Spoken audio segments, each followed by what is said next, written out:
for liftoff in T-minus 30. Stand by for further instructions, Minnesota Black Robe Regiment. Secondary guidance systems engaged. Minnesota Black Robe Regiment, it will be on my mark.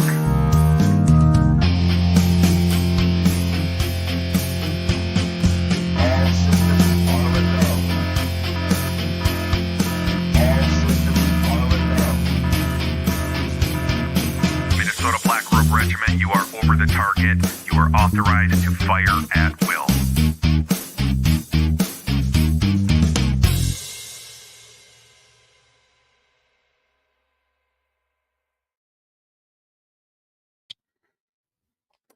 Hey, thanks for stopping by again. If you're stopping by again today, because as many of you know, I did a brief for TC,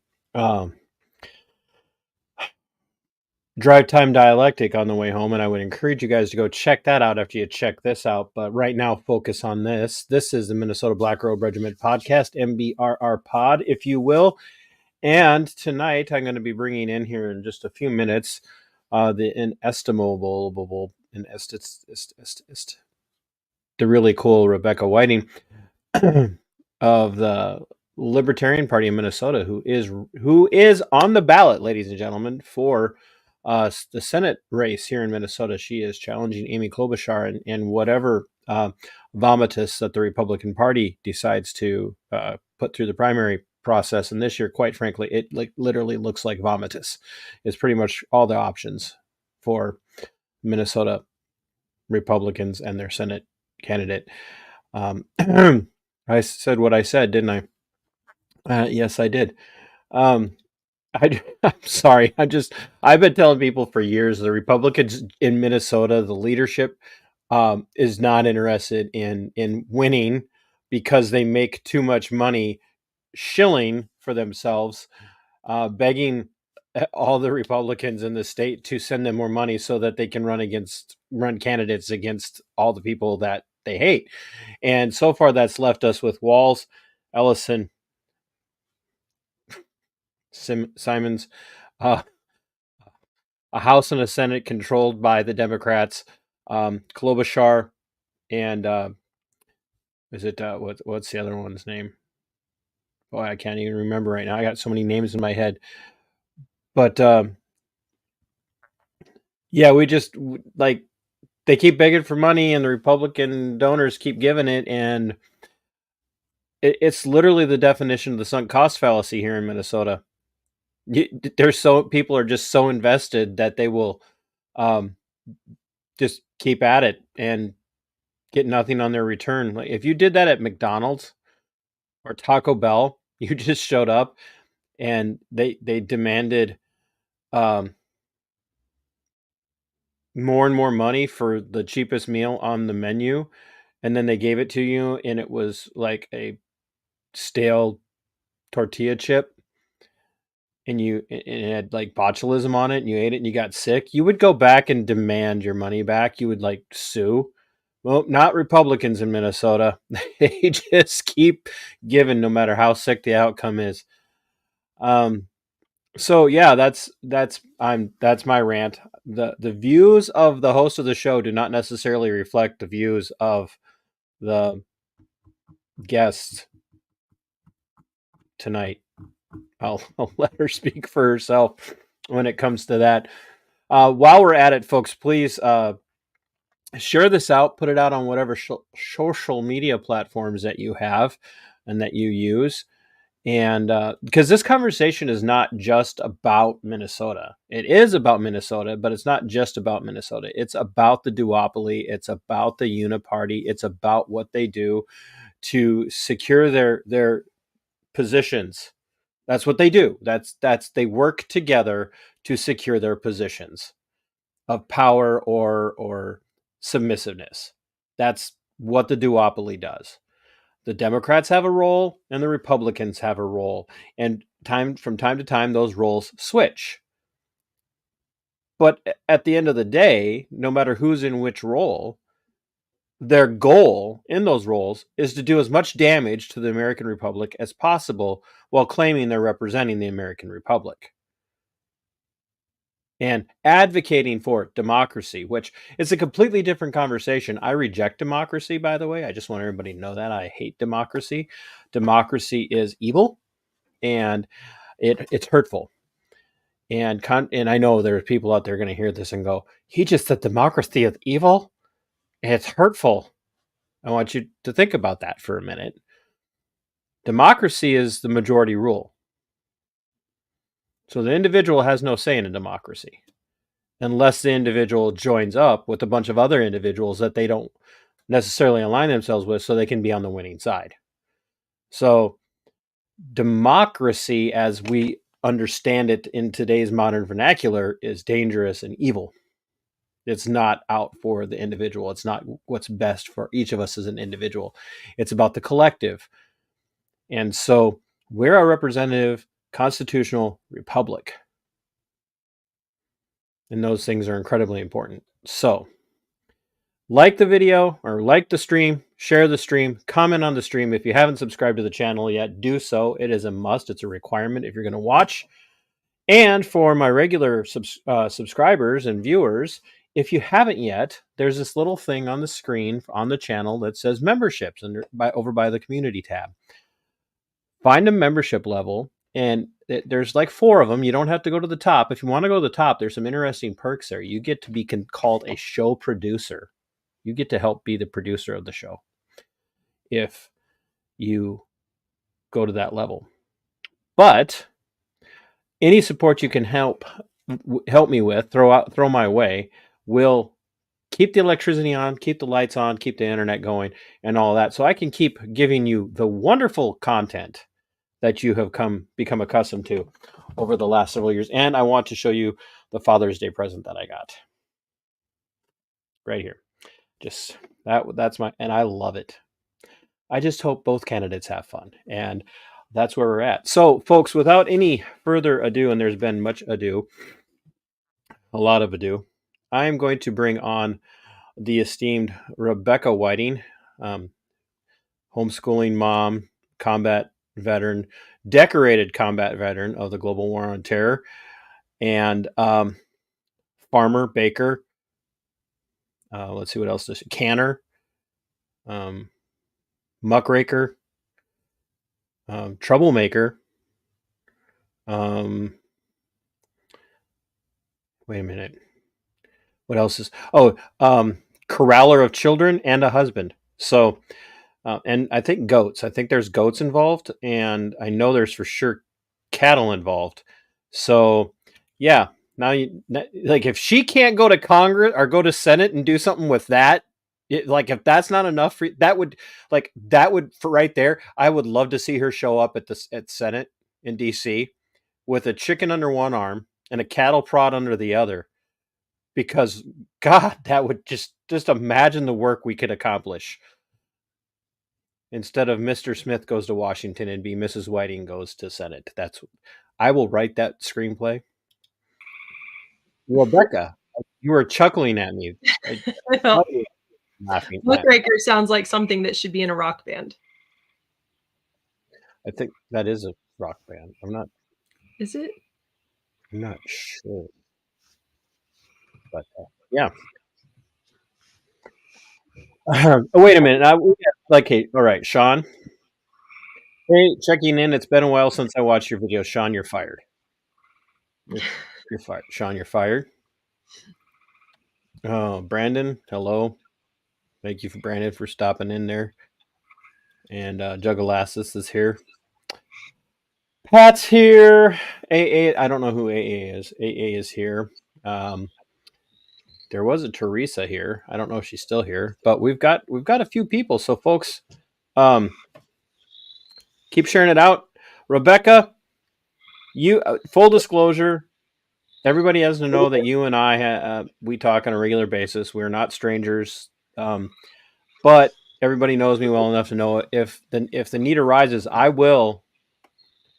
Ahmed's here. That's AA. All right, Ahmed's here. All right. And now Sarah Sanchez is here. So anyway, everybody knows that I will ask hard questions if need be, and I've got a whole slew of them just waiting in Good. the wings. You have your window open. I can hear all your farm critters. That's my swamp. Do you hear That's your the swamp. frogs? Yeah. Yes. It's that loud. Oh, I love it. It's great. Like if the Okay. sun weren't about ready to go down, you'd be hearing my chickens complaining that I didn't give them leftovers tonight. I may or may not have illegal backyard chickens. Would you like when we started getting into farm stuff, we lived in a neighborhood too. And I had chickens, goats, all in my little suburban backyard. I just figured it was easier to ask for forgiveness if somebody found out than ask for permission. Always better to ask forgiveness and permission and then to run them through the ringer while they're trying to decide if they can give you permission. That's my goal. I have to be able to get to my city hall because conveniently they're never open when I'm available, which means I have to take time off from work to go see them. But they still want their money. But anyway, an angry vet stopped in. He says, "What's up?" And he says he's stopping in to hit the like button and he's medicated right now and stupid. And that is about the best spelling you're going to get out of Kevin. So, I mean, I can read it.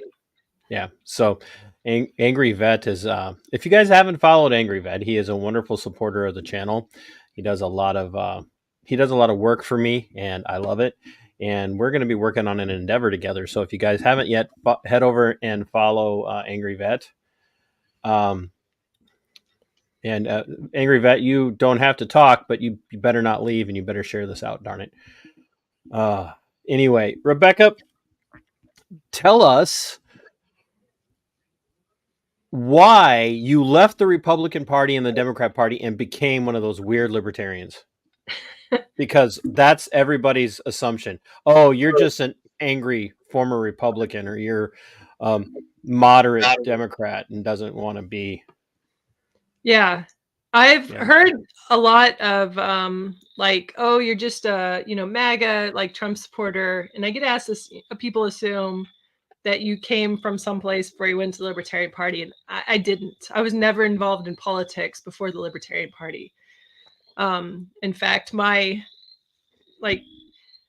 passage into politics started out with the rejection of politicians because I essentially came from being high school to the Army, and then automatically 9/11, Iraq War started, just immediately got wrapped up in all that. It just happened to be the same time. I joined the Army a year before 9/11 happened.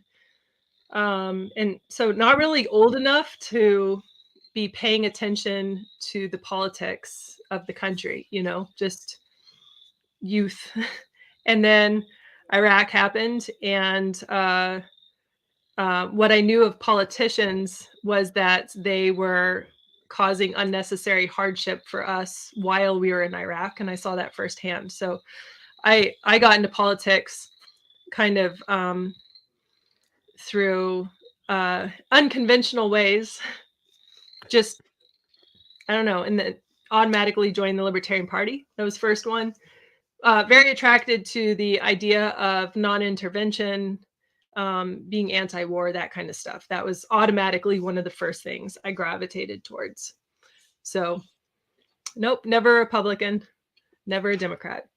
Never a Republican or a Democrat. That's not possible. How does anybody vote if they're not a Republican or a Democrat in this country? I mean, very reluctantly. Wait a minute. Isn't it like vote early and vote often if you're a Democrat? No, is it vote dead if you're a Democrat and vote early and vote often? I don't know. So you did a couple of tours in Iraq during the global war on terror. You were there during the surge. You saw some stuff, and if anybody's interested, Rebecca's speech at the Defend the Guard rally from March of this year at the Minnesota State Capitol is up on my channel. I streamed it to my channel I may or may not know who was the MC of that event, and so we did stream it, and so you've been active ever since you got out in the issues of the military industrial complex, the bankers wars, and this onslaught of just continuous warfare in the United States. And part of what really propelled you into the Libertarian Party, into now taking over the helm of the Libertarian Party in the state of Minnesota in November of 2023, was the effort surrounding bring our troops home, defend the guard, anti-war, and in that position. What's that been like for you, having that responsibility, being the party chair, running for Senate, and still also being very active in the anti-war movement? Did I ask too much at once? I'd probably ask too much at once. Huh? No. Well, no, it's fine. It's busy. Like, I mean, I don't know. I've always been the kind of person that didn't, if there was idle time, I was going to fill it with something.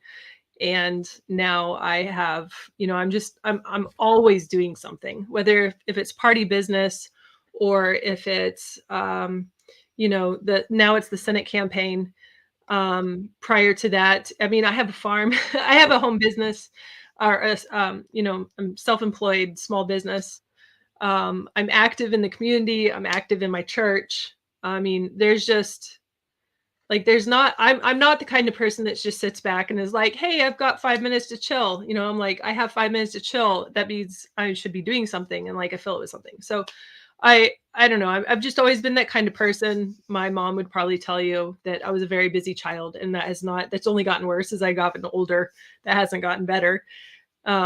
So, it's busy, but I like it. I enjoy this. I feel like I'm doing something that's good, like I have this vision of what the future should look like. And that future is only going to be made as if I get up and do something to make that future. So that's kind of like, I have this, like, what, it should look like 20 years from now, long-term goals of what I want to have happen, and not just like for myself. I have that for different areas of my life, like farm and the business and that kind of stuff. But for my kids, I have kids, and I don't. Yeah, you have like enough to staff an entire Senate office. Yeah, pretty close. Soccer team at least. Yeah, and with a somebody on the sideline that could. We have a few. Yeah, and they're starting to get older and leave. So my oldest has moved out. And I don't want to leave, on this current projection that we're on in the United States, I don't want to leave this future to them for them to have to fix. I know what the problems are. I can see the problems. And it is not their responsibility to fix it. They're kids. It's my responsibility to fix it. I'm the adult. Well, and that's a sad thing too. I mean, quite frankly, I'm a little older than you. Not Makes me very mad every time you tell a lie. I joined the army right before September 11th, and I'm like, I'd been out of the army like before you were dreaming of driving. So as you get older, the percentage of ages that you are in the difference, it gets smaller, so it's fine. Is that how that works? Yeah. No. But the for all the talk we have about the greatest generation and the boomer generation, about how much they've done for us. No, yeah, no. Once again, the views of the host do not necessarily reflect those of all the people who may or may not be watching, or even the Senate candidate. But a lot of the problems that we have today, from overreaching tyrannical government that thinks they can shut you down to protect you from whatever bug may be going around. And right now, like, I guarantee you they're trying to come up with a way to cull everybody's backyard chicken flocks, and their cattle, because I guess now, Bird huh? flu. That's how. Remember? Did you see the thing I posted on Facebook where they're claiming that backyard chicken flocks are a Right. I threat? was trying not to say the word bird flu, Oh, but you sorry, went ahead and jumped again. did that. Did it for me. It's the only way I make money in my life is off of my streams, and you're just trying to get me demonetized right now. You should have left me a list in advance. Hey, we have code words for these words, I and those I words I spelled out. prep no one. You know that. I prep no one. Okay, then not my fault. But now you made me lose my train of thought. Oh, Sorry. well, but from, being able to tell everybody what they can and can't do to protect themselves from a bug of some sort, to, moving away from the coast because they're all going to flood because of the great climate crisis, and all of this, and telling us which wars and stuff we should be in. Like, we haven't benefited from anything since the Greatest Generation and the Boomer generation. Oh, I would Like, say arguably we're worse off. well, Way worse. and now we're over here going, we got to fix this for our kids and our grandkids, Hmm. because we can't go on much longer with things going on the way they are. If somebody doesn't, like, step into the gap and start fixing it. Right. Angry Vet told me I'm supposed to stop crying, but he's lucky I like him, and he's all the way out in Baltimore. He said he likes Angry Vet is not politically correct. I like this woman. Like, but he would like to talk to you about your future, and he believes that you may have some aligning goals. So I was, when I first started reading that, I thought he was going to say, I'd like to talk to you about his Lord and Savior, but then I remembered it was Angry Vet, and then I thought maybe it was going to be Amway, but anyway, no. So I agree with you. We have things to fix, and the thing that's counterintuitive for me, and for people who are familiar with my channel, so like Sarah, who's watching, and and even Pat's watching, and I'm a think local, act local person. I mean, that's what my memberships on my channel are, act localists. That's what I've entitled them, is they're act localist. So I'm over here advocating for. Now he wants to talk to you about your extended car warranty. We're talking about a reality in which you want to go to Washington D.C. mostly because and I don't think there's anything wrong with this, because we can't have another term of Amy Klobuchar and the things that she's done. She's been a nightmare. She's been an absolute disaster. But I'm advocating for you to take her out, while at the same time telling people like Sarah Sanchez, and helping Sarah and her crew, in years past, with school board activism and other towns with city council activism and things like that. And I know that you're like an ultra small government type, and like ultra small, like, we won't use a certain word yet, it'll come up, but you're an ultra small government type, and here you are actively campaigning for a federalist position. Right. Make that work, Rebecca. Make that make sense, because you are an ultra small. You are as minarchist as minarchism can get. Yeah. Anyways, so in the saying, and you might have, you might remember this from when you're in the Army, if you can remember that far back. But Good God. there's a saying in the Army that you got to learn how to play the game, and you recognize what the rules are. It doesn't mean you accept the rules, but that you play them long enough to get what you want. And that's kind of what I'm doing right now.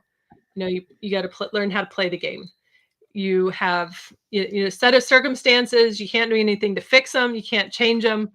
Recognize, where you have an opportunity to affect change, and go with it. And that's what I'm doing. So, yeah, I mean, if it was up to me, I hate politics. I don't want to be here, honestly. I don't want to be doing any of this. I mean, I like that I'm doing something good, but there are a lot of other things I would rather be doing with my time. I love my family and I love my farm, and I would much rather be spending all my free time, like doing stuff. Like I just said, I was like kept myself busy. Anyways, but there's so many things like around my farm. Like I just, I want to work here and I want to build this, and I have this dream for this place too. And I really want to focus on that. But, you have to figure out where your priorities are. And so even as much as I hate Washington, D.C. and everything that it stands for, you got to, meet them on their own battlefield, basically, and overcome them and win. And, that's what I'm doing. I can't just sit back and do nothing because I reject the rules that they're playing by. That's not how this works. Yep. Yep. Pat says the best people to wield power and influence are those who don't want it. And Tav says we need warriors on the inside or our fight is pointless. So I mean, the two great philosophies right there. And I knew when I asked what the answer would be, but I just wanted people to understand that just because I advocate for think local, act local doesn't mean that I'm not going to support, somebody like you who's running for Senate, and because we do need that. But the ultimate goal is when how do I say this?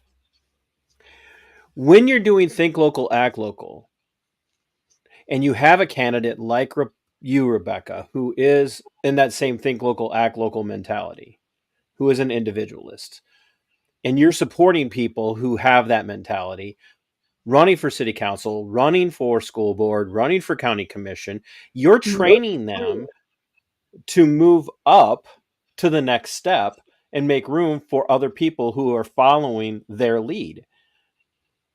And what we do wrong so often is we focus on national elections or even statewide elections almost to the exclusion of the local city councils and school boards and library commissions and all of that.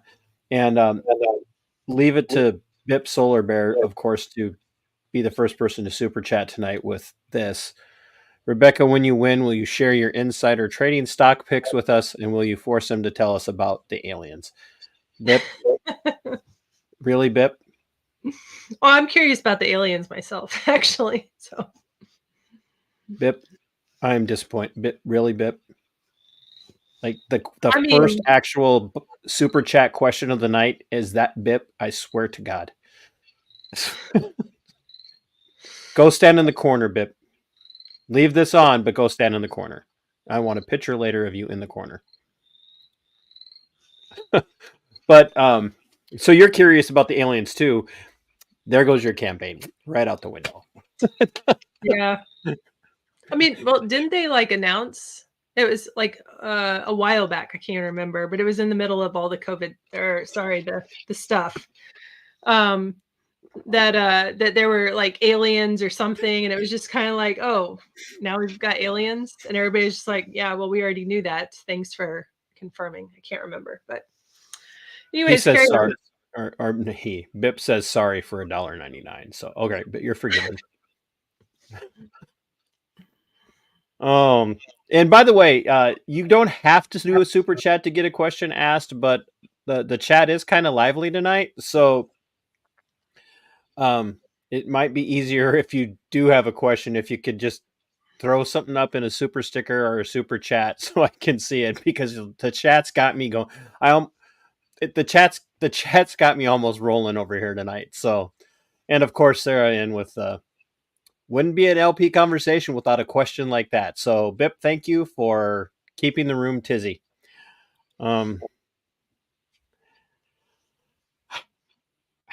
but He's not wrong.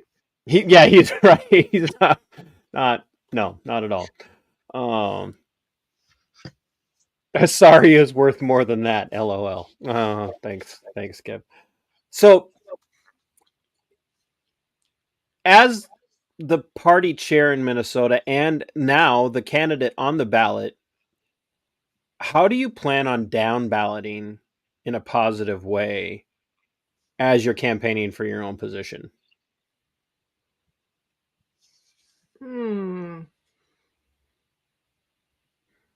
What do you mean? Well, yeah, I mean, you've got people like TJ Hawthorne who will be coming on very soon for Yeah. a conversation here on Libertarian Lowdown. And you've got somebody who's endorsed, which is not common, but you've got a candidate who's endorsed for school board in the Twin Cities area. Yeah. So how are you going to down ballot, and support them as you're also Oh, okay, got it. as you're also running for your own seat? Because that's the big thing, and I guess I'll bring that up and let you kind of dwell on that in the back of your mind, mull that over, because you had a fight on your hands to get on the ballot, and I don't think people understand how easy it is for the Dems and the Repubs to be on the ballot. They just have to declare. Like, they don't have to go out and get signatures. You had to have 2,000 valid signatures from across the state. Yeah. And I think TJ had to have what, 1,000 or 500? Yeah, in just from his district. Yep. And Senate is anyways, yeah, it's all a little different. So a statewide race is 2,000 minimum. And there were people that were coming in and literally just writing the check and like putting it on the desk and filling out the form and signing it while they were counting out every single sheet of our petitions and putting a number on it so that they, anyways, we turned in 490 sheets of signatures. And that took a lot of time. It would, $400 is a lot of money, but still, I made 2 trips to the cities. I spent countless hours talking to people. All that, so did other people. So that wasn't, I alone got about 300. So 1,900 other signatures were collected by somebody else. And I can tell you how much time and money I put into trying to get those signatures. And I only got a small portion of what the signatures were that we turned in, right? So we had over 45 people just working to collect signatures for myself. And TJ, and some of them, and some of them were not having a go of it. Yeah, it was a lot easier to collect signatures up where I live in Bemidji than was down in the cities in St. Paul. I probably got like a 25% success rate, maybe, of asking somebody and approaching them, being like, "Hey, I've got this petition. This is what I'm trying to do," and then, have them sign it. And it was about 25% success in St. Paul. In Bemidji, I had about 95% success. I had a few people that were like, "Nah, no, thank you." But for the most part, every single person that I approached in Bemidji signed my petition enthusiastically. So there's a big difference between outstate Minnesota, or I don't know, maybe just even northern Minnesota, and down in the cities, and to someplace like St. Paul. So you know who I did get to sign it though? I'm gonna tell you the story. It's funny. I was at an event in St. Paul and they were having a parade, and one of the first groups that were going through the parade was Amy Klobuchar's group. And I had a clipboard with petitions in my hands, and I just ran right up into the parade as they're walking by with their Klobuchar shirts on and their flags and everything. And I was like, "Hey, I'm trying to run for office. Would you sign my, I'm trying to run for office as a minor party. Would you sign my petition? Here it is. Don't you love democracy?" And the lady signed it from Klobuchar's campaign team, and I walked down the parade with her as she was filling it all out. It was amazing. That's a win right there. That's just a win. I will take that all day long. So you got on, you and TJ got word that you were both approved, which I just, it just blows my mind. And you and I've talked about this. It's a First Amendment issue. Yeah, It for sure. really is a First Amendment problem. It, that they would restrict everybody, but if you put a D or an R behind your name, just walk in, hand the money, and you're on. It's just literally that's what it is. It's just unequal. And so when you hear people like me and Rebecca and other um, talk about the duopoly and the uniparty, that's why. That's why we've got Pat's watching, and Pat is I think he's still interim chair of the Constitutional Republic Party, and Oh, I they've didn't know he was chair now. Oh, he you're was gonna have interim. to Yeah. like reach out and talk to me about that afterwards. So just carry on. He's interim chair of the Constitutional Republic Party because Travis Bull Johnson, a friend of ours, mutual friend of ours, a great advocate for Defend the Guard. Mm-hmm. He stepped down from that to run at the behest of the Republicans for a seat. No, he's a vice chair. Excuse me, Okay. vice chair. But anyway, What happened to Steven? oh no, Steven's the interim. Yeah, that's right. We don't want to start any rumors. No. And so they run into the same problem over and over and over again. Oh boy, so Steven's here, and all of a sudden I get it wrong, and he's chats. Hey TC, I'm the official chair, bro. Like, you're an official something, Steven. It's funny, out of the ether comes Steven to correct TC live. See, and I will show a correction. I am not above being corrected. Sean says, I hope Rebecca wins in November. From what I'm hearing, she's a lot better than Amy K. To be fair, though, any one of us is a better choice than Amy K. Like, that is true. That's like scraping the bottom of the barrel. That's like saying Trump's the best president of my lifetime. I mean, his competition's not stiff. That's probably a really bad pun considering all the problems we have with presidents lately. But he, that kind of raises. How do I want to ask this? Because I don't like to pull punches, but I don't want to be. Oh, just let it go. Just let it go.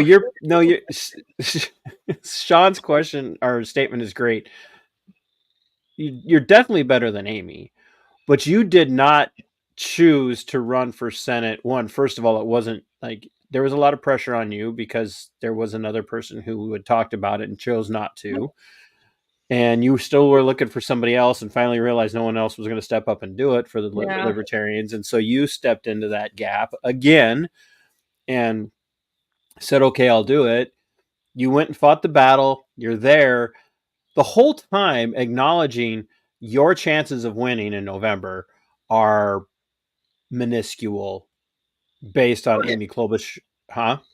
Oh, yeah. I mean, she won with a 23% margin last time she ran, And even though this is a completely different Minnesota that was before the, that shall not name years, we're not. We call it the coup. You should know that by now. No, that sounds dirty. I can't say that. I'm sorry. Like I'm gonna have to come up with a different code word. Like, I don't know.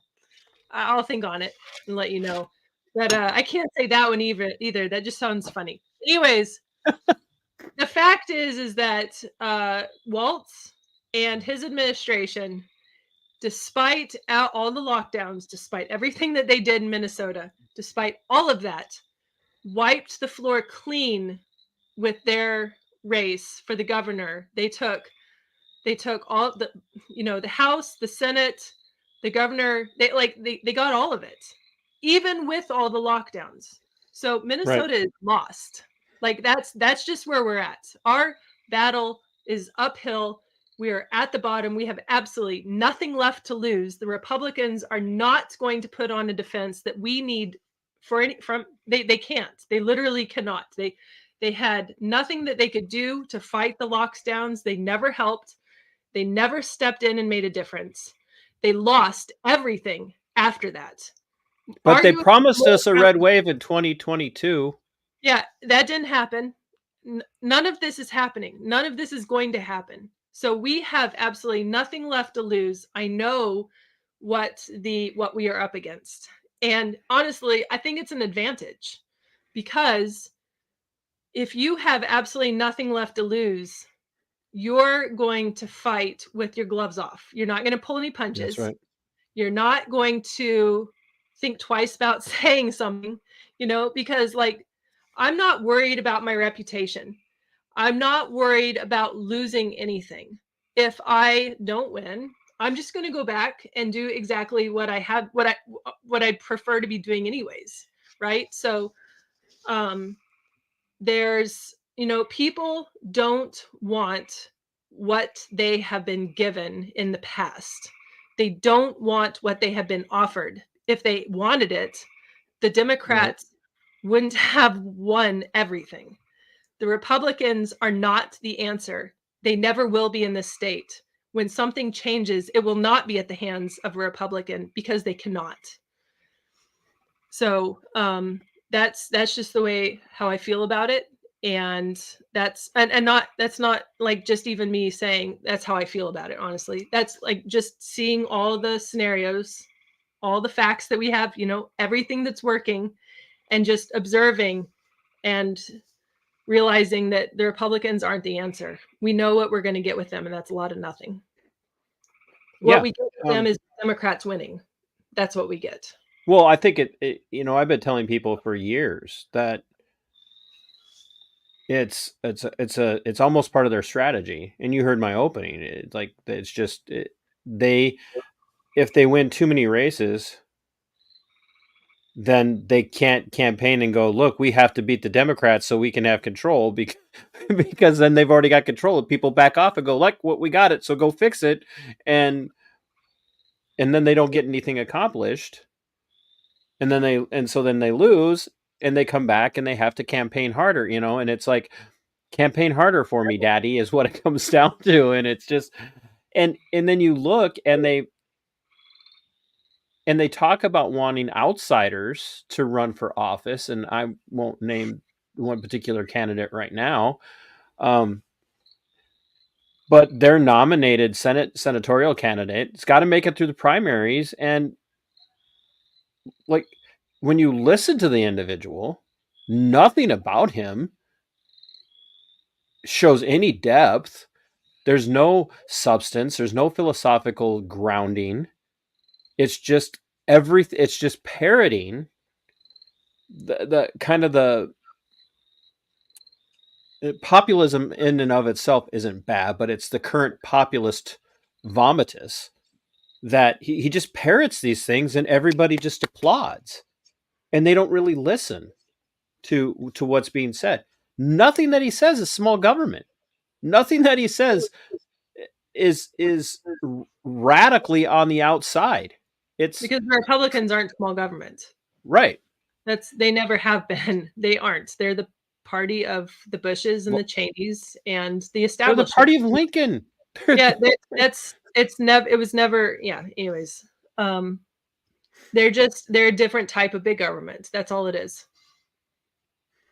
A different type of authoritarianism. Yeah. Is what it is. So you're not saying you're not going to campaign. That's not your point. You're saying, look, it's going to take a miracle, like literally some sort of electoral miracle for you to unseat Klobuchar. So, playing devil's advocate, and by the way, Joe Galassis says signatures 1, aliens 0. I love now that I get more people coming in and chatting, because especially I have to have moderators now, and the moderators are sometimes the people I need to be moderated. So, let's just play devil's advocate here. Let's say it. Okay. So you're going to steal votes away from the Republicans, and any chance that they have of beating Klobuchar are going to be out the window because you're going to siphon votes away from from the Republicans. You're not going to like make any impact on the Democrats. There's not a single Democrat that's going to leave their party and vote for you. So you're only hurting the Republicans' chances. Actually, that's not true.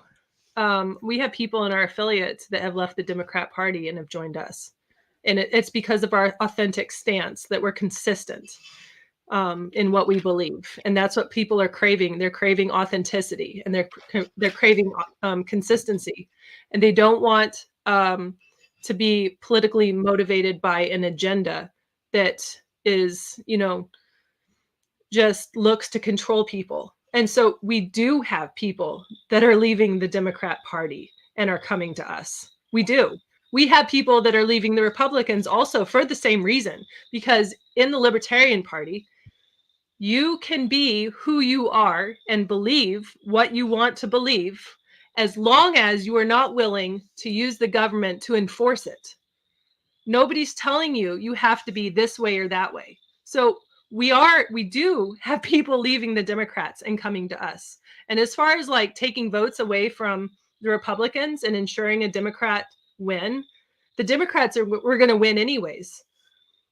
I couldn't care less about taking votes away from Republicans if I'm taking votes away from Republicans because they didn't deserve it in the first place. And I don't care if like somebody is like, oh, well, you're disrupting the system. Yeah, exactly. Congratulations. You figured it out. That's what I'm here for. It is not to fix the system. It's to dismantle it, because the system that we have is what is hurting people, and it was causing this corruption and everything that's bad in the United States. It doesn't deserve to be upheld and fixed. It deserves to be taken down. Well, it's a great show. Thanks for coming on.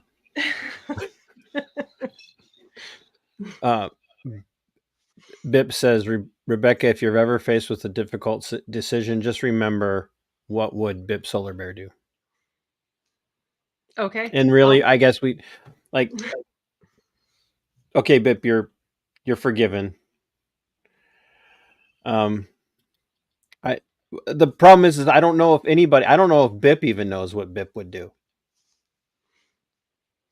So sometimes I don't either until it's actually happening. So, I mean, that's fair. You got a libertarian version of Amen from Sarah Sanchez. So Sarah's a good people. She needs to, like, I need to come up with some sort of tizzy response anytime a known libertarian comments, just give them the tizzy response. The most anti-government areas I know of, says Pat. And Bip says, do your best and forget the rest. So it does. It really kind of boils down to, like, I don't care. Like, earn the votes. And if you feel I'm stealing your votes, Republican or Democrat, who cares? You need to earn them. It's not my job to protect your votes while I'm running for office, which I just find incredibly ironic.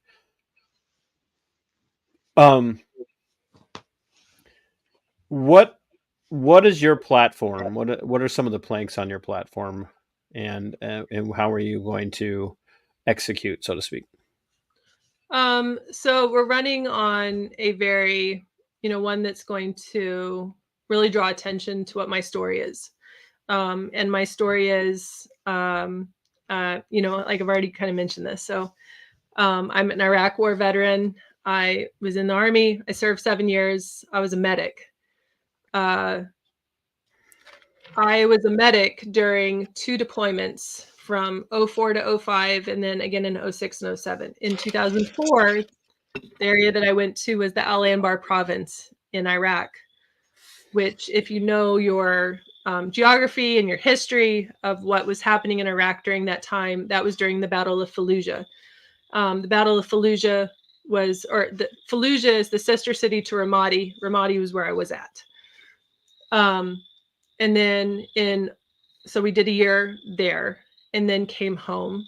And then we did a year in Baghdad. And we got to Baghdad in 2006, several months before the surge actually started happening. So while we were there, they announced the surge. And then we saw like this sudden, suddenly all of our forward operating bases were just packed with soldiers. But because of my job and the areas that I was at, really during like historic points of the war, key points of the war, I saw a lot. Like if a medic's busy, it's because everything around you is bad. Falling apart. Yeah, literally. Like, so I did things like QRF shifts, which is quick reactionary forces. I was basically on a team, my second deployment, that if something happened in Baghdad, that we could be in our trucks and on the road within 15 minutes to respond to whatever it was, casualties, firefight, recovery, any of those kinds of things. And I was the medic for our team, and one of the medics for our platoon. We had a couple of medics. So I wasn't, my second deployment, I wasn't in an aid station. I was on the road in the city doing that stuff.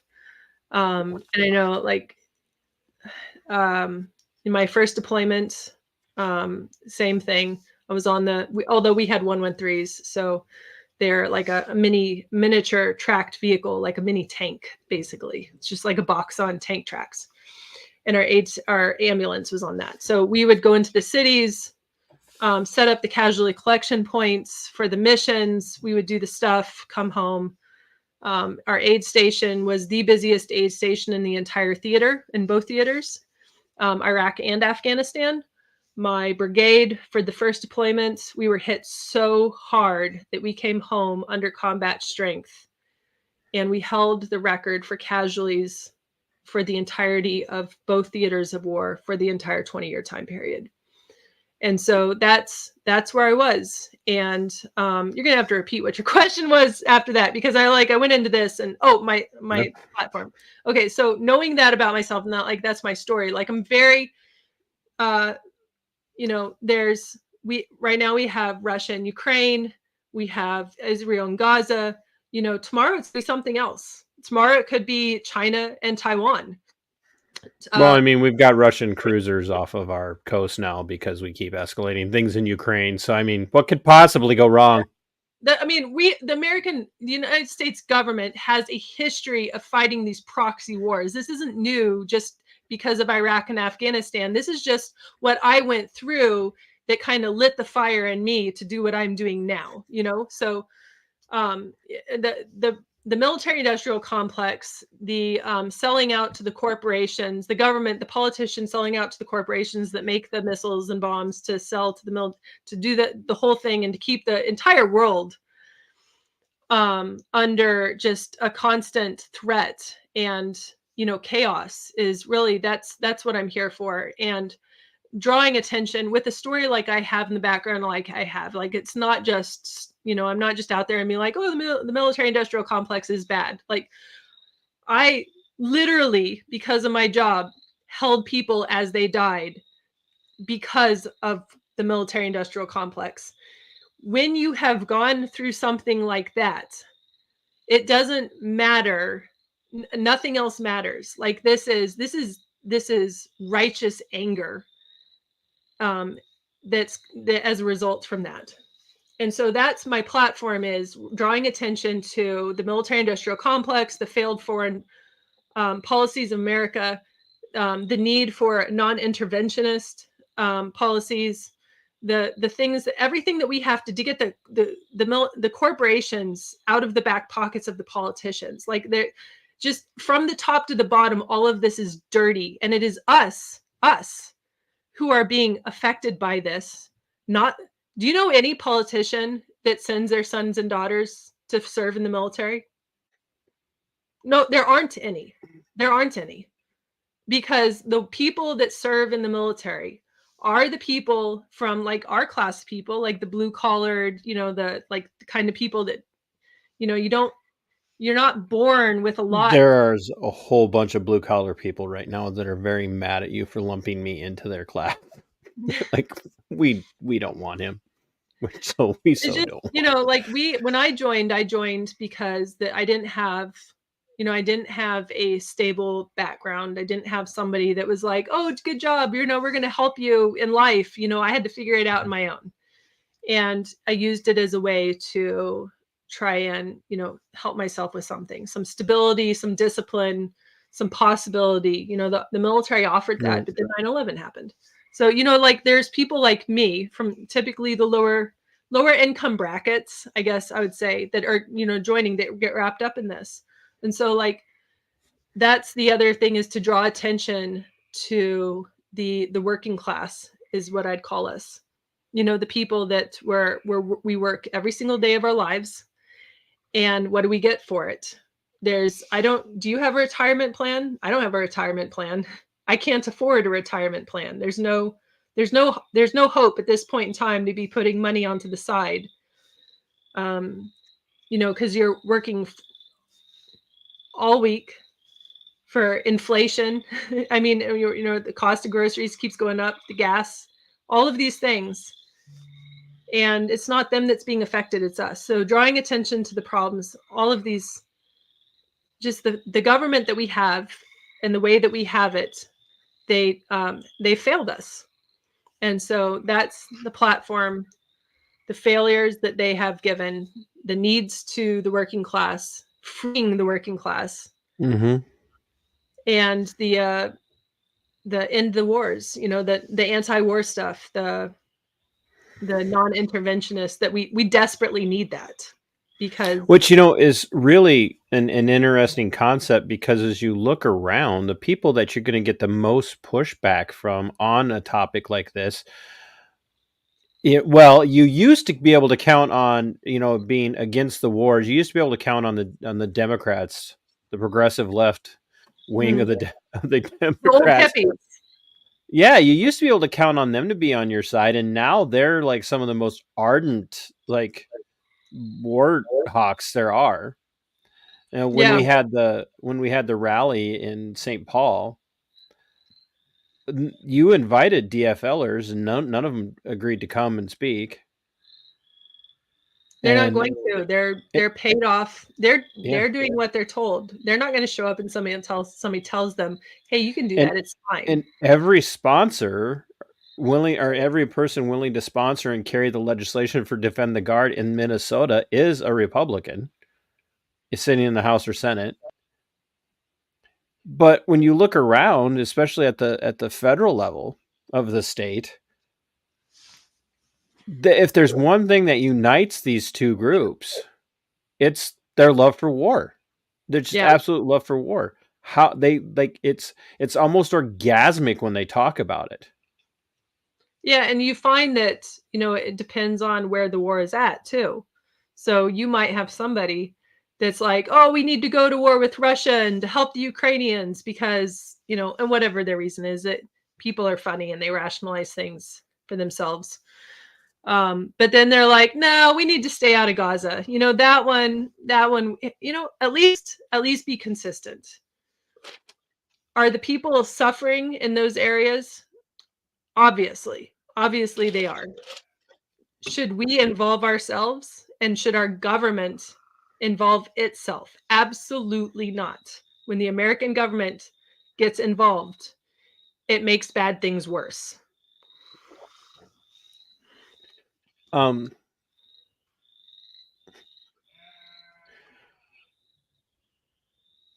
You're going to have to reach a broad, how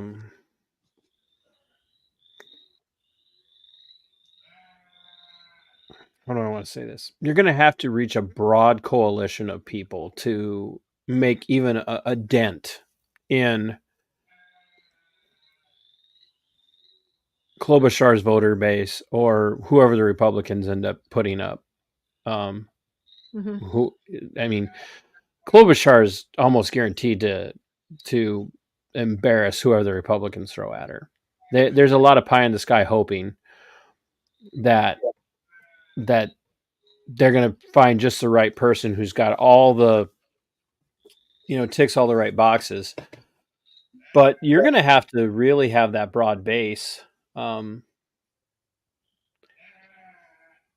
and appeal to people from all, like literally all walks. You're going to have to appeal to the inner city blacks and Hispanics, as well as rural Hispanics and blacks.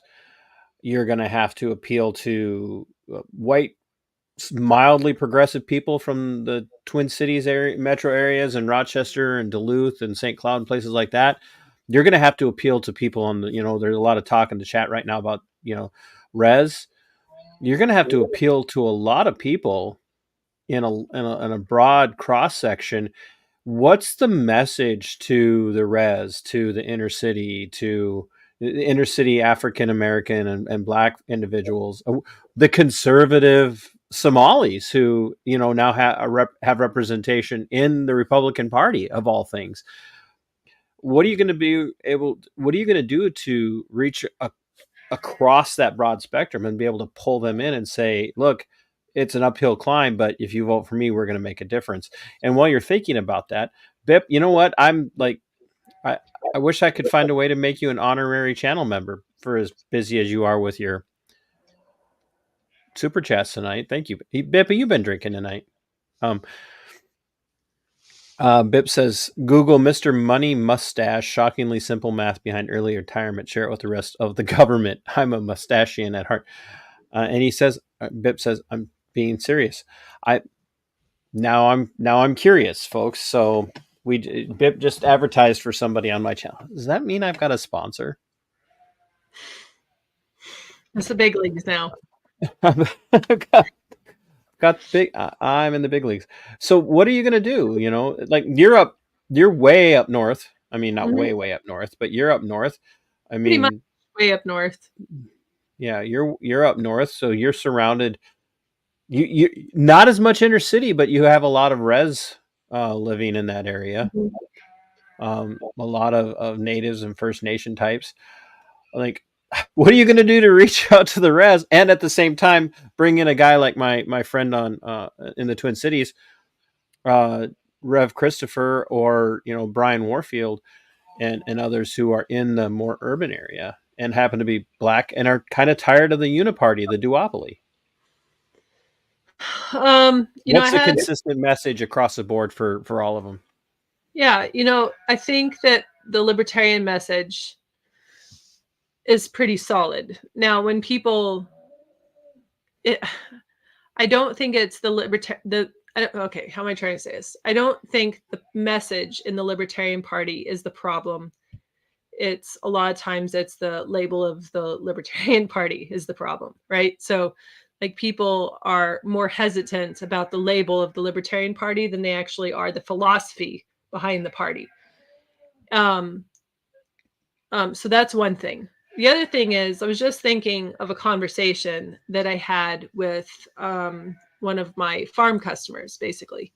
And she comes over once a week. Like I said, I'm up here in Bemidji, so I'm northern Minnesota. She buy your illegal milk? I cannot confirm or deny. It's not illegal. It's fine. It's legal. But yeah, she's one of my milk customers. Anyways, but she's also from Somalia. And we don't have, it's starting to increase that we have more Somalis here up this far north. And over the course of time, since she's, been coming to our place, I've gotten to know her. We get to talk a lot, so, and she's very friendly. So when I started like doing the petitioning for the ballot, to get on the ballot, I was just like, hey, I'm running for public office. I have this petition. Would you sign it? And so that opens words. That opens a lot of opportunity to be able to talk to somebody about what your politics are when, they're presented with a petition that you want them to sign. And some people are hesitant. So anyways, I started off the conversation with her, and she told me that when she moved to this country, and she's a doctor. Okay. So she's not like she's a well-educated woman from Somalia. But she told me that she thought she was a liberal when she moved here because, she believes in, women, like, well, obviously women, for being able to like have jobs and, because she's a doctor, so she wants women Which to be does able to, make her a liberal um, in that particular segment of Muslim. yes. And so, but then she was like, but the Democrats, and she was like, well, all this like trans stuff and the LGBTQ, which for somebody who's very traditional Muslim woman, is not going to be necessarily okay with that, which is fine. You don't have to be, right? And so she was like, well, then I'm going to look at the Republican Party. And so she was looking at the Republican Party and she was like, oh, no, I like these values.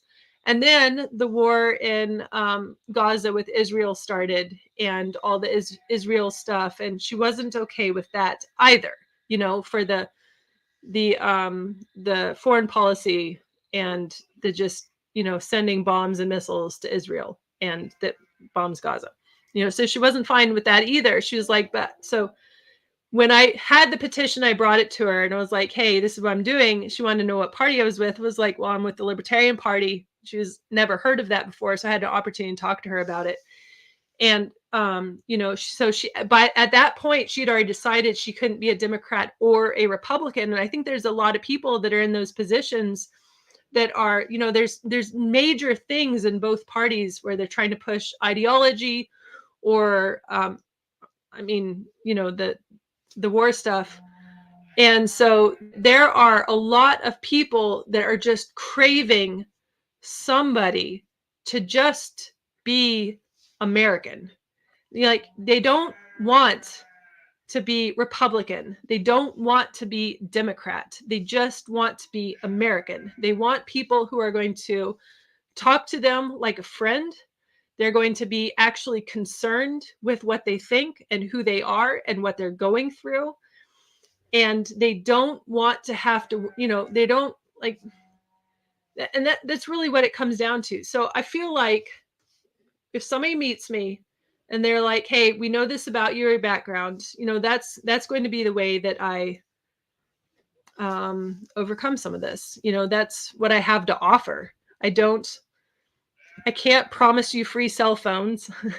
I'm not going to like offer anything but just to get a government that has failed the people over and over and over again off the backs of the people, and to stand in the place where I can say something and potentially have an opportunity to do something about it so that the people can start to thrive again instead of just wasting away trying to figure out how to pay for their groceries next week or their gas to work. I mean, this isn't, we were supposed to have prosperity in the United States and it's gone. It was gone before I was born.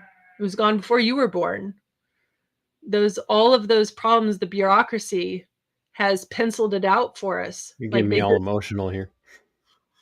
So that's what I have to offer. And I think that that's a message that reaches a large variety of people because they're sick and tired of being told they need to put their politics and what they need in a box.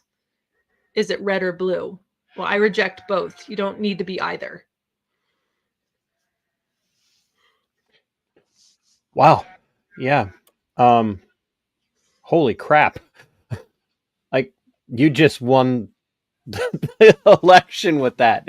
If we could get that out, everything you just said, folks, I'm going to clip that out and I'm going to make a video of just that speech of just Rebecca. That's absolutely fire. And it really does answer the question. I don't know if people, I mean, she did so beautifully. It was like the question was probably lost in the answer, but it was such a beautiful answer. For a little bit. No, you didn't. You didn't really lose the question. You were answering it. How do you reach like suburban white kind of left-leaning soccer moms and, black folk in the inner city and black folk out in the country and white folk in the country, and how do you reach the natives on the res and it's liberty. Damn it. It's like I'm tired of everybody being told how to live their lives and how to vote. You vote for me and I'll give you everything you want. That's what it comes down to. The Republicans, or let's start with this. The Democrats promise to take care of you from cradle to grave, give you everything you need to live as long as you vote for them. And the Republicans promise to give you everything that you want if you have conservative values, if you vote for them, and then they never deliver. There's the old saw that says, the Democrats, the Democrats promise to control your life and tell you how to live your life on a daily basis and take your freedoms away, and they deliver. The Republicans promise you liberty and deliver you tyranny. And Yeah. that's like Yeah. that's and Yeah. I stopped calling myself conservative when I realized that there was absolutely nothing about the current situation that we are in that I wanted to preserve. I'm not trying to save where we're at. I'm trying to take it back to what it should have been. I'm trying to restore, not preserve. So I don't know. I don't even know what you would call that at this point. There's not really a label for that. But well, honestly, it's, when you look at, oh boy, here I'm going to get tizzy.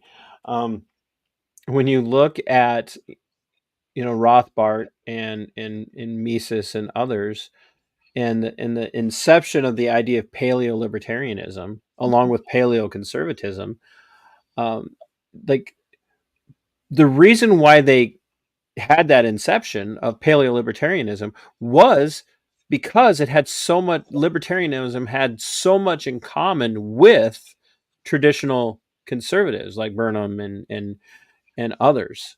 right. And they were all like libertarians, small, like ultra small government, like minarchists and anarchists with the proper understanding of what minarchism is and anarchism is. And That's not an the ongoing scary, debate. huh? That's an ongoing debate. Well, Men are right, but I mean, it's you throw out what Well, first of all, most people don't even know what minarchism is, Yeah. but no, most people don't know what anarchism is. They Right. really don't, and so it's so hard to use words like that because people, they hear anarchists and they're Mm. thinking about Summer of Love. They Yeah. think that's anarchy. Yeah. The city burning. That's what they think Yeah, of anarchy. That's not anarchism. right. And yeah, I don't know. I've been in the back of my mind, I have a friend who is like, who's told me that she couldn't get on board with the Libertarian Party as long as there were anarchists. And I was like, I don't know what to do about that. So I guess this is it then. I mean, because the people, they see the chaos and the destruction, and that's what they believe anarchy is. And anarchy is simply a rejection that somebody else has the authority to have power over you. It's individual sovereignty. Like I should Mhm. be able to guide myself. Nobody has authority over me but me. No one owns you. Right. Right. Just a rejection of slavery, really. Slavery to the system. That's what it is. But the people who have also used the word anarchy and warped it to mean and to help, get that visual of the chaos and the destruction in the masses' minds, they don't want you to believe that you have sovereignty over yourself. So they're incentivized to not allow to manipulate the words. Which is And exactly why I tell people that the standard Republican Party representative today is not a conservative because they really don't believe in self-ownership. no, The Democrats don't believe in self-ownership and the Republicans don't believe in self-ownership. The Republicans want power to tell you how to live your life according to their moral standards. And the Democrats want power to to tell you how to live your life according to their moral standards. And now their moral standards are diametrically opposed, but it's the same, it's opposite sides of the same coin is all it is. Well, and it's And even more than that is that it goes into like the corporate interests of the government. The government has involved themselves so much into day-to-day business affairs that you can't do anything in your own business without asking the government for permission. They've you can't even do regulated. anything on your own property without No, asking government permission. right. They've regulated prosperity out of possibility because you can't build something, you can't create something, you can't have an idea and work like the banks, you have to, like, all of this, they have their clause in all of it. And when corporate interests and the government come together and collide, that is fascism. We have that in the Republicans, who use their position to push corporate interests, and we have that in the Democrats. They just do it in different areas and call it diversity. It's the same result, though. Yeah, there's two different forms of fascism is what it comes down to. And it's not, and it's really hard, and you cannot challenge your tropes because you have to go back and you have to start pulling on these threads.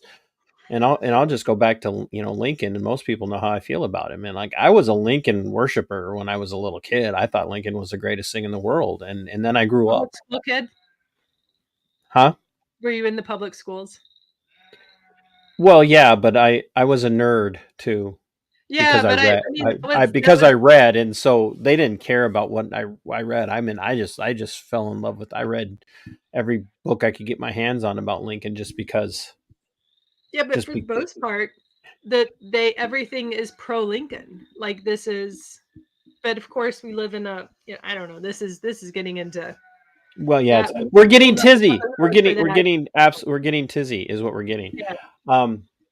So and it's you brought up your Somali doctor friend, and and I tell people this constantly. Like, people don't understand, like, because they'll say libertarianism as a form of governance, a libertarian state is never going to exist. It can't exist. And the irony is that prior to U.S. involvement in Libya, foreign involvement in Libya, after Libya had earned, or not Libya, Somalia had earned its freedom, Somalia was the closest that you could get to a libertarian nation.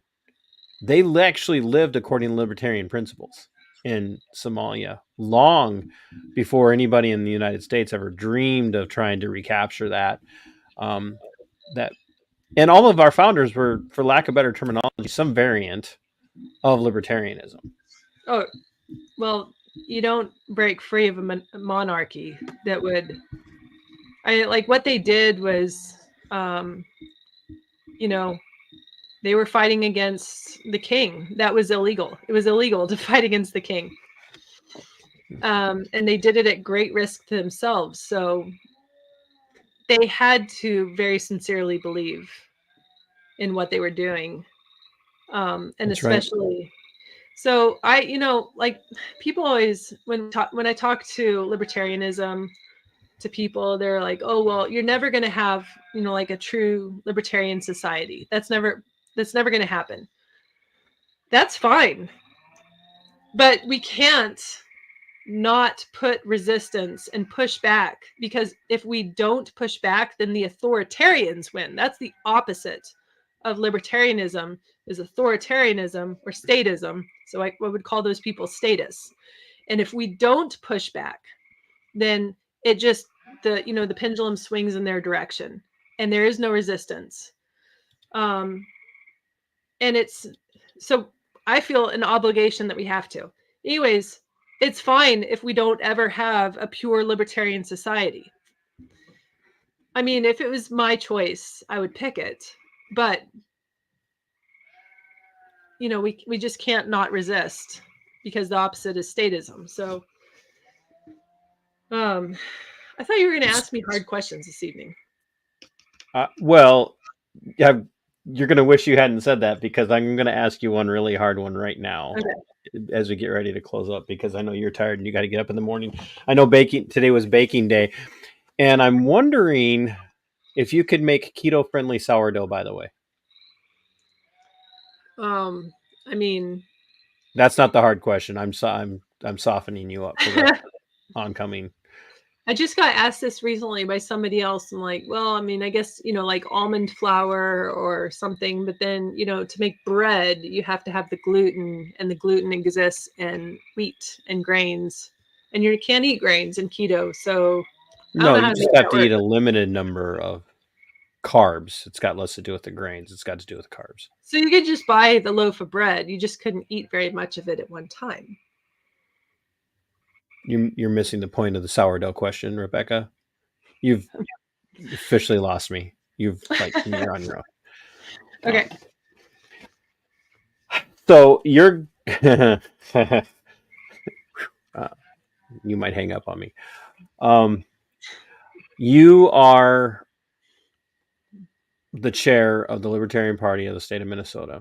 Mm-hmm. You are also running for Senate in the state of Minnesota, which means you are running down ballot from the Libertarian Party presidential team ticket, Yep. made up of an individual who has been fortunate to grace my platform on 3 different occasions for Libertarian LowDown. Mike Tremont for the vice presidential position, and Chase Oliver for the presidential side of the ticket. Mm-hmm. There was a whole kerfuffle over that process about the ethics and the integrity of how that came about and whether or not Tremont sold his soul to get the vice presidential nomination. That there are very reputable people who were like, no, he made promises and then he backed out on those promises and there are many people both here in the state of Minnesota and across the United States who are libertarians who are very, very disappointed in the ticket. And now you're going to, as the chair and the Senate candidate, be running down ballot from them. How are you going to address that? Because I can personally, not for me personally, everybody knows, like, I'm not a never Trumper. I'm just not voting for him. But how are you going to address the questions that people have about libertarian ethics and libertarian, especially more like of a Mises style perspective that you definitely come from? Yep. And look at Chase Oliver and say, nope, I'm a libertarian candidate running down ballot from this libertarian candidate, and I'm running as a libertarian, and I'm not going to distance myself, or I will distance myself from that ticket. How are you handling that? Because that could become a deal breaker down the road for a lot of people. I just got asked this question last night, actually. So in the But not on my show, you didn't. No, but it's on a lot of people's minds. Anybody that's been paying attention to the Libertarian Party, especially knowing that, if I talk to them about what we were doing here in our town, for instance, so after that all happened, everybody wanted to talk about it. He got the endorsement. Chase Oliver, Mike Tremont got the endorsement, and there's a few lessons in that. So when they got the endorsement, when Chase got the endorsement, 300 out of 800 people that were delegates decided to vote NODA instead of voting for Chase Oliver. That's an uphill battle. I think that should be an indication for the Chase Oliver campaign that they have a crowd that's going to be less accepting of what they have to say. That's an uphill battle for them. And they need to know what their set of circumstances are, and they need to work through it. So This should be a pretty good indication that if even the Libertarian Party was very, very split on him, that the voting public at large is also going to be very split. Now, I don't, he got the endorsement. That's just the way it worked. And I think that there are other lessons in that if you want somebody else, what you need to do is get organized and do the work and get somebody else and get the people there to vote on the delegate that's going to speak for to be the presidential endorsement. I decided a long time ago because of my position in the state, I was simply not going to come out publicly and support any of the presidential candidates that were running for the party. So what I would say to people that in the future, if you want somebody else to represent the Libertarian Party as the presidential nominee, that you need to get organized and make sure that that happens, because that's what they did and they got it. So we are going to still work to get him to do the same petitioning that we did for myself for the Senate campaign, but it is going to be harder to do because people are less accepting of him as a candidate. And I don't know. He's got some positions where it's kind of, he's an individual and we believe in individuals in the Libertarian Party. And so he speaks for himself. So who he is as a candidate is not a reflection on me because I'm a different person. So did I answer the question? Maybe a little. You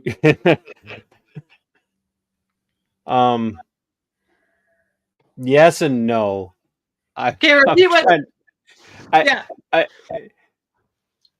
So as a party chair, you were working for ballot access for him. Yes. But his campaign does. I personally do not foresee Chase Oliver even getting ballot access in Minnesota. Well, if we get the signatures for him, then he does. And it's the same 2,000 signatures. So if he doesn't, you have to go get 2,000 different signatures. You can't just rely on the ones that you got for yourself. No, you're not getting the 2,000 signatures in Minnesota for Chase Oliver. We might, and we're gonna work hard to get it done. So that's I believe. And you feel obligated to do that as the party chair in Minnesota. No, but it's not just because I'm the party chair. Like I really do believe, like when I took my petition to people and I said, I believe that this is a First Amendment violation, that I have to be doing this at all, and that we need to be getting signatures to be on the ballot, and that will you sign my petition to get this person to get myself on the ballot. That I believe that, for the same thing for Chase Oliver, it doesn't matter to me whether I agree with him on all his positions or not. There's going to be we are two very different types of libertarian. He is socially, we are very different. But the one thing that we can agree on is that the state does not have authority to take away the rights of another individual. And because I believe that it is a First Amendment violation for myself to not be able to get on the ballot, it is the same thing for him. So I'm going to work just as hard as I did for myself to get on the ballot. And I hope that all the people around me that helped me, and I know that not everybody's going to, and we're just going to work through that, but he deserves just as much of a chance to be on the ballot as I do.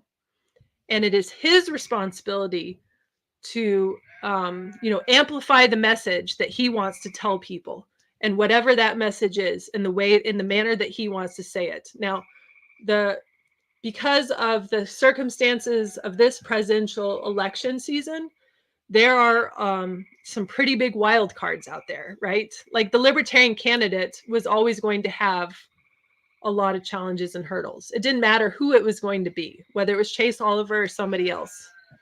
That's just the way it is for this election cycle.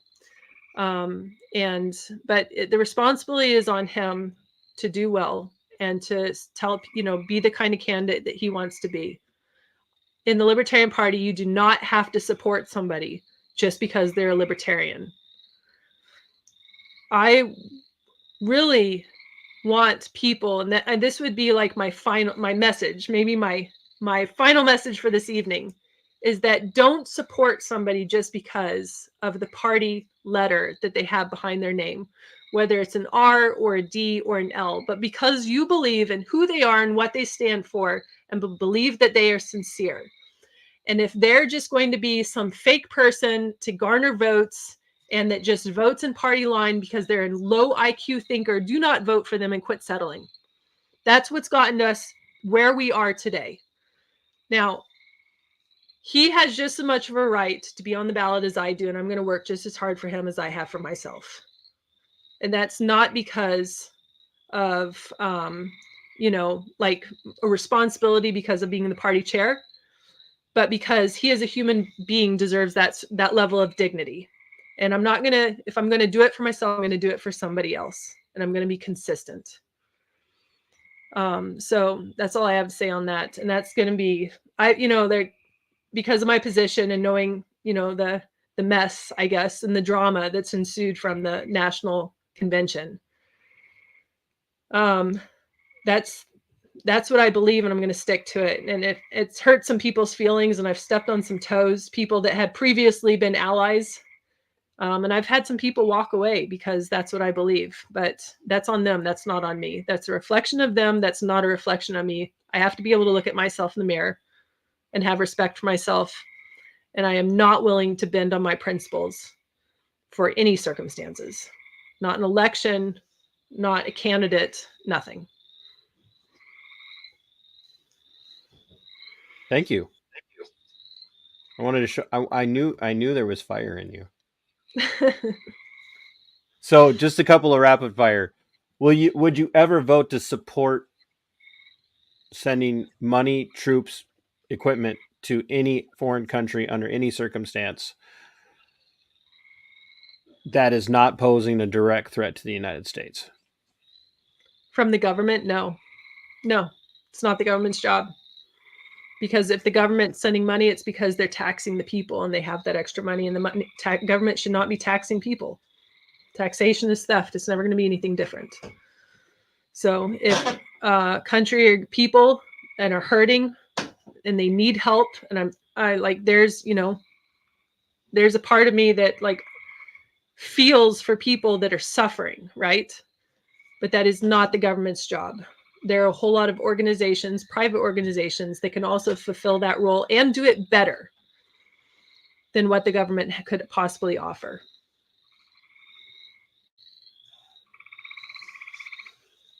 You took away all my other rapid fires for the way you answered that. So Sorry. you're all fine. No, you're fine. You're like, is there anything else you'd like to say to? I mean, I know that this. I know you had a very brief interview that aired today on the radio, but this has been your first televised broadcast, stream, whatever interview since you got ballot access. So anything else that you want to say to the people that are going to catch this and try and take stuff out of context? Because, we're going to put this everywhere, especially everywhere where any of your potential opponents may or may not be getting support. So I guarantee you this is going to a lot of places. I can't guarantee a lot of views, but it's going to be put in a lot of places. So anybody that would like to take anything that you have said out of context, give them something else to take out of context, Rebecca. Well, we really need financial donations. I mean, I hate to be that person, but we're working on a shoestring budget and trying to stretch it as far as possible. So we have a website, whiting4senate.us, and there is a link on there that works now, where you can donate. And that would really help. I have some plans that I want. Big thing is that I want to try and do. Like, my purpose here isn't to, it isn't to simp for a political party. And I'm legitimately here because I want to help people. That's always been the goal. Make people's lives better. Give back to the people. recognize what the people are going through. And so to do that, I need opportunity for being able to speak. I will show up anywhere, if that's inner city Minneapolis or on the reservations, or I don't know. I'm not uncomfortable going in some of the, to wherever it is I need to go. Like I grew up in and around New Orleans. So, I didn't always live in a small town, and I might have a little bit of a shady past. So I'm not uncomfortable going into neighborhoods and just talking to people. I love instead of saying that you were in Iraq for the surge, you point to Nolans for your shady past for making you not afraid. Have you been to New Orleans? Like it's yeah, you may be. You may actually be safer in Iraq. Minneapolis. Yeah, I'm just saying. Rebecca, I really appreciate you letting me push on you with those last couple of questions. There's a reason why you got 2,000 valid signatures and got on the ballot. There's a reason for that. Whatever that might be is in the hands of powers far greater than me, in that respect. But I really appreciate you taking the time. Who knows? Maybe, if I have it my way, and I don't think it'll happen, but if I have it my way, I will be hosting a streamed debate between you, Amy Klobuchar, and whoever the Republicans manage to push through the sieve of the primary. I don't think that any of them would agree to it. For one, I don't think they don't want to dirty their hands with us peasants. So, well, they'd rather dirty their hands than never mind. Almost said it. Almost.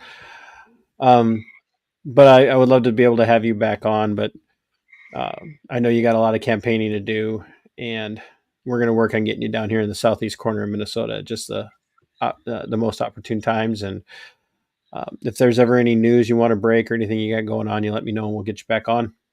Yeah, for sure. And I just one last thing, like who knows where this is going to go. But I'm in this for the long run. Running this campaign is just kind of like a side quest, I guess. She just used D&D jargon. I did. Yep.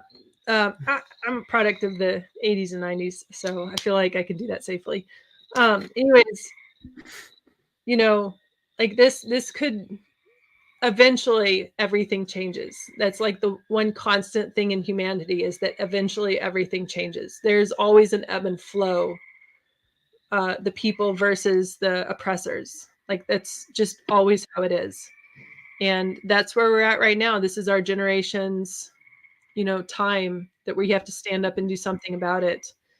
And this could turn into something huge. This will I say could like it's hypothetical, but this will turn into something huge.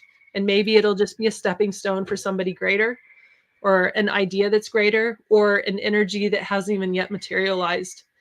But that is coming, and that will happen.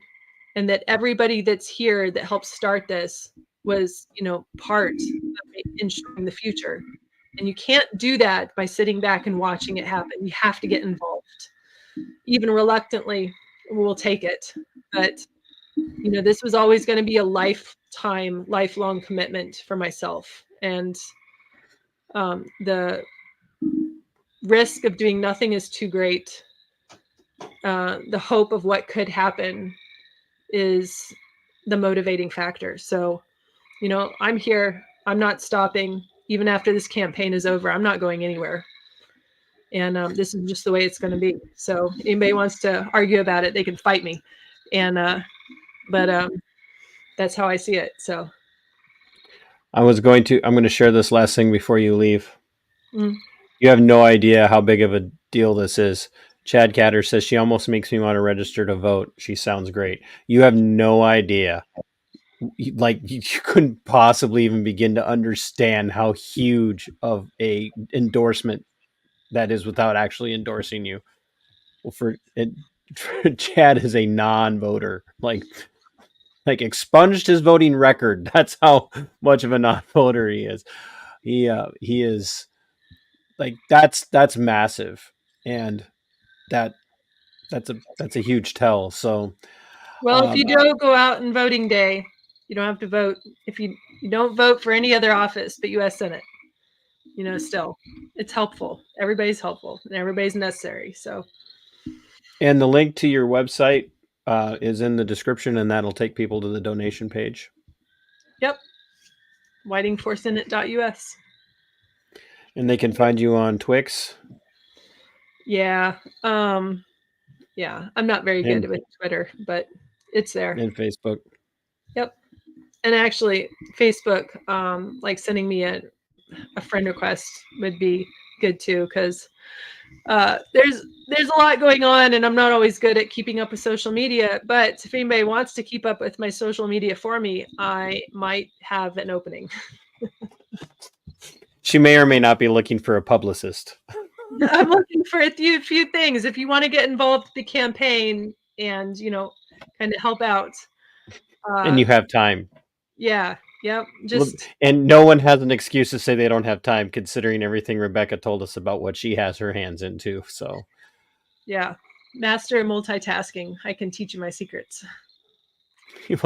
We'll go and multitask your family into bed for the night, and we will talk soon. Thank you for your time. Mm-hmm. Yep. Thank you. I promise I won't say anything terrible about you or your opponents after you get off the stream. Well, have fun. It'll be fine. I'm closing it up quick. I have not ate since this morning, so. Yeah, thank you for having me on. Oh, thanks for making time for it. So, let me know if you need anything. Yep. All right, folks. Rebecca Whiting for U.S. Senate. When I talk about her being an actual liberty-loving outsider for Minnesota Senate, there's a reason I picked that terminology. A very profound reason why I picked that terminology. She is an actual outsider. She is nothing anywhere near being quintessential when it comes to what you would see in a person running for office in the state of Minnesota at the level of U.S. Senate. She's nothing like Amy Klobuchar. She's nothing like anybody the Republicans are putting up there. And I'll just throw it out there. I want you to listen to how Rebecca talked tonight, and then go start to listen to the endorsed Republican candidate for Senate in the state of Minnesota. You tell me who sounds like they actually understand their philosophy. You tell me who sounds like they actually believe and grasp the depth of the importance of what it is that they say they believe in and stand for. I guarantee you, if you're honest with yourself, if you're objective, you're going to walk away going, there's only one choice for Senate this year. And as she said so eloquently, if you want people to vote for you, earn the votes. I can't steal somebody away from you if you haven't earned their vote. That's what's important. We are far past the time where the Republicans and the Democrats should be feeling entitled to one of them winning an election. So that what it comes down to is which one of the two parties has the most money and has the most access to the most people and can make the most promises to spend more of your money to buy votes from these people. They're entitled. They're self-entitled. And it's time that we find someone that we can vote for and stand on ethics, stand on integrity, our own, and be able to vote for them. And I am absolutely convinced that Rebecca Whiting offers that. Now, Amy Klobuchar's people want to reach out and want Amy to come on. I'll let her come on. We know that's not going to happen. If the endorsed Republican candidate, Royce White, endorsed Republican candidate Royce White, wants to come on, I'm more than willing to come on, or let him come on. He can come on. But either one of them can. But I'm not going to be your campaign platform where you can just sit here and spew things and say things and not get challenged. And as you saw, I asked a tougher question, in particular about the presidential race.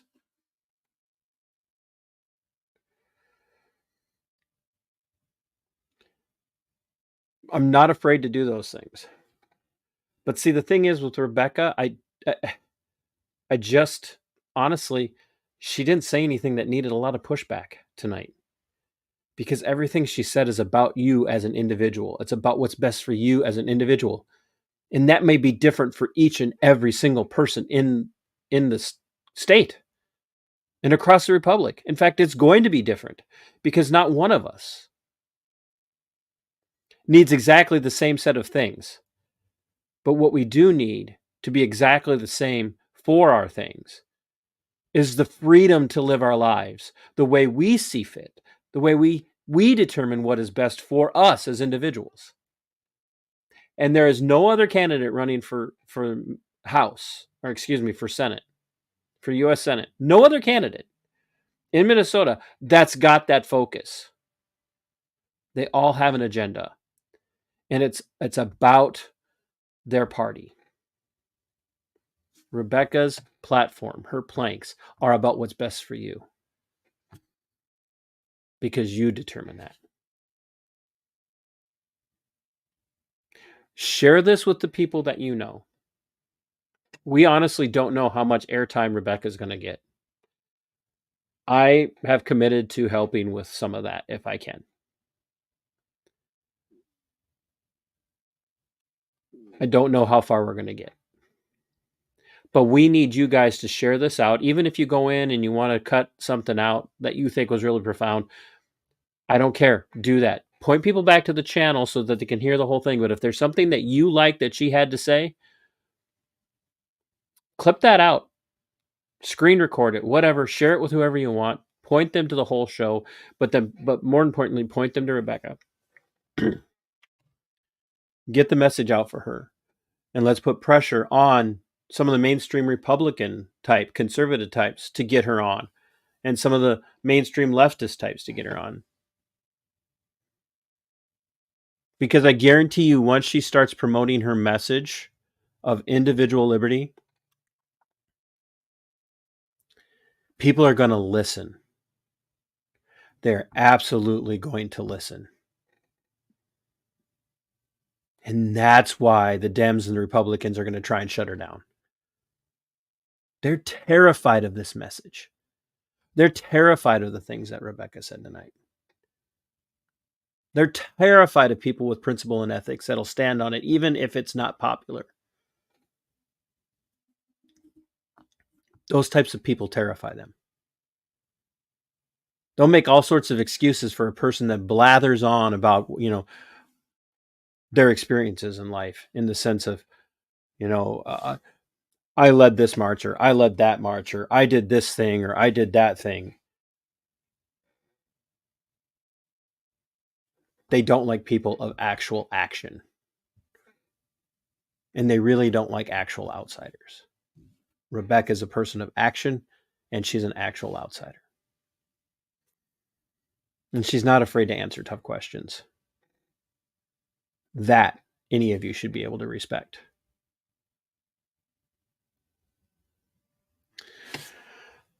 For everybody that started and finished, I really appreciate every single one of you.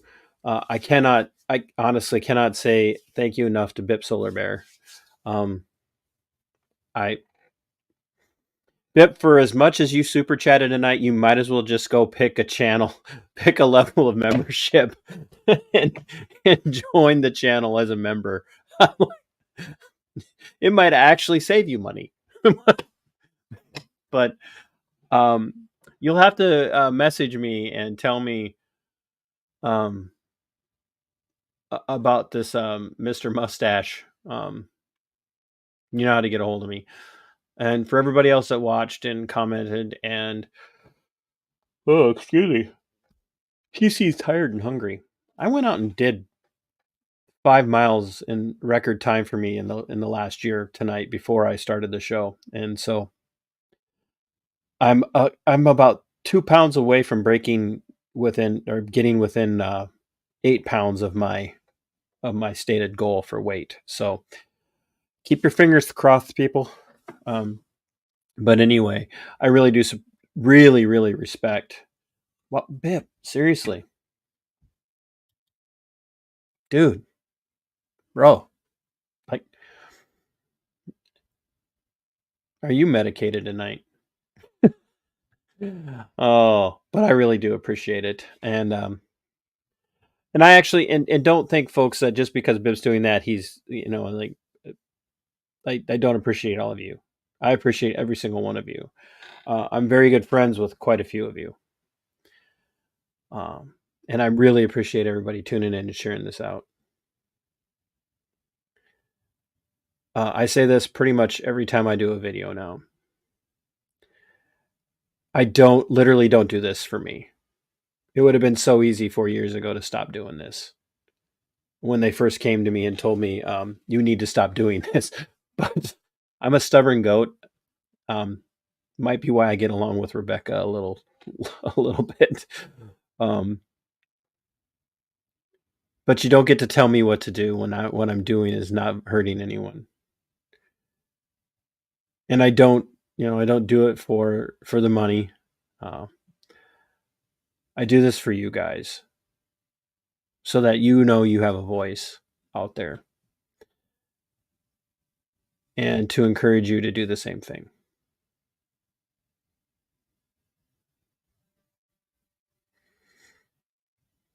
So get active, stay active. Thank you for the support. Thank you for the time. Thank you for the shares, the likes, the memberships, the super chats and super stickers. Come back when this is done processing. Comment for the algorithm and keep this going. Let's push. Even if you're not in Minnesota, you can still donate to Rebecca's campaign, by the way. But let's push and push and push and push and get Rebecca recognition. Get her name and her face out here in the state of Minnesota. And let's take down Amy Klobuchar, and let's beat the pants off the Republican candidates this year. Let's give them a reason to be afraid. So is my friend Monica's sign. She made me. Last year, got this almost 1 year ago today. I received this from her in the mail on the 20. She mailed it on the 23rd of June. Fight for your liberty. It is yours. Fight for your freedom. It belongs to you. I love you guys, and I mean that. That's why we do what we do. And if you know me and you know my show, you know how I end. And so say it with me. Sic Semper Tyrannis. We are going for liftoff in T-minus 30. Stand by for further instructions, Minnesota Black Robe Regiment. Secondary guidance systems engaged. Minnesota Black Robe Regiment, it will be on my mark.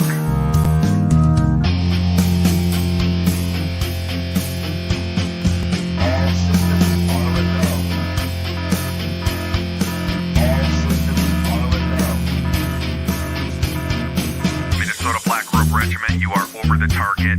You are authorized to fire at will.